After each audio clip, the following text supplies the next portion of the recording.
السلام علیکم ورحمۃ اللہ وبرکاتہ۔ دوستو، ایک نئی سیریز کے ساتھ آپ لوگوں کے ساتھ حاضر خدمت ہیں، آثار قیامت اور فتنہ دجال۔ دوستو، اپنی رائے کمنٹ سیکشن میں ضرور دیجیے گا۔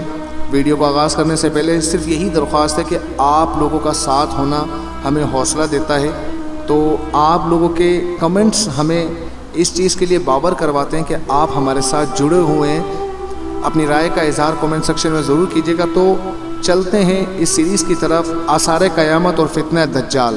قیامت کی چھوٹی نشانیاں۔ قیامت کی چھوٹی چھوٹی نشانیوں کے متعلق حضرت علی رضی اللہ تعالی عنہ کا بیان ہے کہ حضرت صلی اللہ علیہ وآلہ وسلم نے فرمایا، جب حکام ملک کی زمین کے محصول کو اپنی ذاتی دولت بنا لیں، یعنی اسے احکام شریعہ کے مطابق خرچ نہ کریں، لوگ زکوٰۃ تعاون کے طور پر ادا کریں، لوگ امانت کو مال غنیمت کی طرح اپنے اوپر حلال سمجھیں، شوہر اپنی بیوی کی ہر ناجائز بات ماننے لگے اور والدین کی نافرمانی کریں اور برے لوگوں سے دوستی کر لیں، علم دین حصول دنیا کی غرض سے سیکھا جائے، ہر قوم میں ایسے لوگ سردار بن جائیں جو ان میں سب سے زیادہ کمینے، بد اخلاق اور لالچی ہوں، انتظامات نالائق لوگوں کے سپرد کر دیے جائیں، خدا کے نافرمانوں کی عزت صرف ان کے خوف کی وجہ سے کی جائے، شراب پینا عام ہو جائے، ناچ گانے اور لہود و لعب کے آلات عام ہو جائیں، زنا کاری کی کثرت ہو، امت کے پچھلے لوگ پہلوں پر لعنت کرنے لگیں۔ حضرت صلی اللہ علیہ وآلہ وسلم نے فرمایا، اے علی، جب یہ سب کام شروع ہو جائیں تو اس وقت سرخ آندھی اور عذاب کی دوسری نشانیوں کا انتظار کرو۔ عذاب الہی جیسے زمین کا دھسانا، آسمان سے پتھروں کی بارش، شکلوں کی تبدیلی، جیسے تسبیح کی ڈوری ٹوٹ جاتی ہے تو اس کے دانے یکے بعد دیگر گرنے لگتے ہیں۔ ترمیزی۔ تشریح قائرین، کیا محصول اراضی کا بھی درست استعمال ہو رہا ہے؟ کیا امانت میں خیانت نہیں ہے؟ کیا ماں باپ کو نظر انداز کر کے بیوی کی ناز بروریاں نہیں ہو رہی ہیں؟ کیا کونسلر اور ناظم بننے کے معیار شرافت ہے؟ کیا نالائقوں کے سپرد ہر محکمہ اپنی کارکردگی میں خسارہ نہیں دکھا رہا؟ کیا اسٹوروں تک شراب کی بوتلیں نہیں پہنچ گئیں؟ کون سا گھر، دکان یا خیمہ ہے جس میں تصویریں ٹی وی VCR نہیں ہیں؟ نام نہاد مسلمان پہلے لوگوں، صحابہ اور ائمہ دین کو آج کا مسلمان برا بھلا نہیں کہہ رہا۔ دیگر احادیث میں منقول علامات کا خلاصہ، قیامت کے قریب لونڈیوں کی اولاد زیادہ ہوگی، یعنی شریف عورتیں زیادہ بچے جنہ میوب سمجھیں گی، علم دین سے خالی اور نئی نئی دولت کے مالک لوگ حکومت کرنے لگیں گے، اغلام بازی اور جپی بازی عام ہو جائے گی، مسجدوں میں کھیل کود ہوگا، جیسا کہ آج کل مساجد سے کھیل کود کے اعلانات ہوتے ہیں، ملتے وقت سلام کی سنت عمل کی جگہ گالم گلوچ ہوگا، شریعت کے علوم کا حصول کم ہوگا، جھوٹ کو ایک فن کی حیثیت حاصل ہوگی، دلوں سے امانت اور دیانت اڑ جائے گی، فاسق لوگ لوگوں کو بہکانے کے لیے اور اپنے گناہوں پر پردہ پوشی کے لیے علم حاصل کریں گے، شرم و حیا جاتی رہے گی، چاروں طرف کفار مسلمانوں پر ٹوٹ پڑیں گے۔ تشریح۔ آپ نے پہلے دیکھا افغانستان میں حکومت کن کی تھی، آج کی بات نہیں، پیچھے چلتے ہیں تو جس طرح کہ افغانستان اور عراق کے لیے مسلمانوں پر امریکہ اپنے ساتھیوں کے ساتھ ٹوٹ پڑا تھا اور مسلسل پیش قدمی بڑھتی جا رہی تھی۔ حضرت ثوبان رضی اللہ تعالیٰ عنہ سے روایت ہے کہ پیغمبر خدا صلی اللہ علیہ وآلہ وسلم نے فرمایا، ایک زمانہ آئے گا جس میں کفار ایک دوسرے کو ممالک اسلامیہ پر قابض ہونے کے لیے اس طرح مدعو کریں گے جیسا کہ دسترخوان پر کھانے کے لیے ایک دوسرے کو بلاتے ہیں۔ کسی نے عرض کیا، یا رسول اللہ صلی اللہ علیہ وآلہ وسلم، کیا ہماری تعداد اس وقت کم ہوگی؟ آپ صلی اللہ علیہ وآلہ وسلم نے فرمایا، نہیں، بلکہ تم اس وقت کثرت سے ہوگے، لیکن بالکل بے بنیاد، جیسے پانی کے بہاؤ کے سامنے ہلکے پھلکے تنکے ہوتے ہیں۔ تمہارا رعب دشمنوں کے دلوں سے نکل جائے گا اور تمہارے دلوں میں سستی پڑ جائے گی۔ اب صحابی رضی اللہ تعالیٰ عنہ نے عرض کیا، حضور صلی اللہ علیہ وآلہ وسلم، یہ سستی کیا چیز ہے؟ آپ صلی اللہ علیہ وآلہ وسلم نے فرمایا، تم دنیا کو دوست رکھو گے، اس کی محبت میں مرنے سے ڈرو گے۔ اس حدیث کو ابو داؤد، امام احمد بہقی نے روایت کیا ہے۔ ظلم اتنا بڑھ جائے گا کہ پناہ لینی مشکل ہو جائے گی، باطل مذاہب اور جھوٹی حدیثیں فروغ پا جائیں گی، جب مسلمانوں کا تفرقہ جہاد کے ذریعے مرنے کا خوف اور دنیا کی محبت عام ہو جائے گی، نشانیاں عام ہو جائیں گی تو عیسائی بہت سے ملکوں پر قبضہ کر لیں گے۔ سادات کا قاتل۔ پھر ایک طویل عرصے کے بعد عرب اور شام کے کسی ملک میں ابو سفیان کی اولاد سے ایک شخص پیدا ہوگا جو سید زادوں کو قتل کرے گا۔ اس کا حکم ملک و شام میں چل رہا ہوگا۔ اس دوران شاہ روم عیسائیوں کے ایک فرقے سے جنگ اور دوسرے فرقے سے صلح کرے گا۔ لڑنے والا فرقہ قسطنطنیہ پر قبضہ کرے گا، بادشاہ روم اور دارالخلیفہ چھوڑ کر ملک شام میں آ جائے گا، اور عیسائیوں کے مذکورہ فرقہ دوم کی مدد سے اسلامی فوج ایک خون ریز جنگ کرے گی اور فرقہ مخالفت پر فتح حاصل کرے گی۔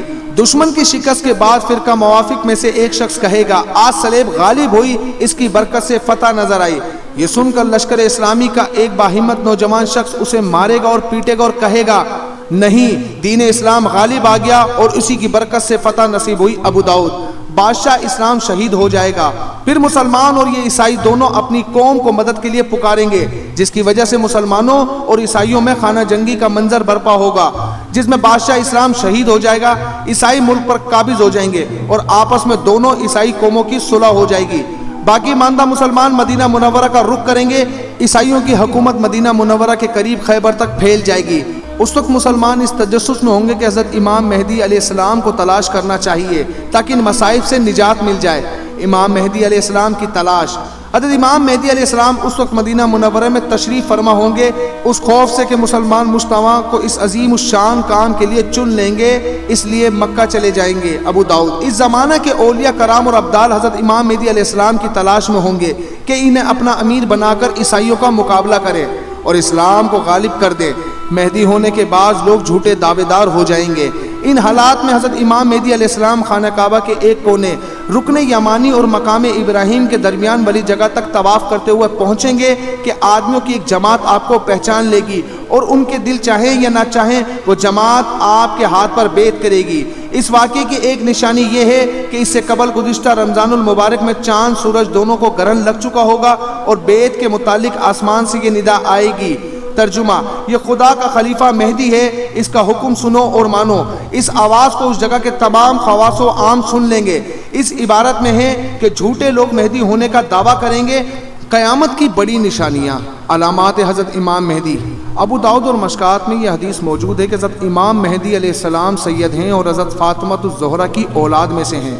آپ کا قد و قامت قدر لمبا، بدن چست، رنگ کھلا ہوا اور چہرہ پیغمبر خدا صلی اللہ علیہ وآلہ وسلم کے چہرے کے مشابہ ہوگا۔ آپ کے اخلاق پیغمبر خدا صلی اللہ علیہ وآلہ وسلم کے اخلاق عالیہ کی طرح ہوں گے۔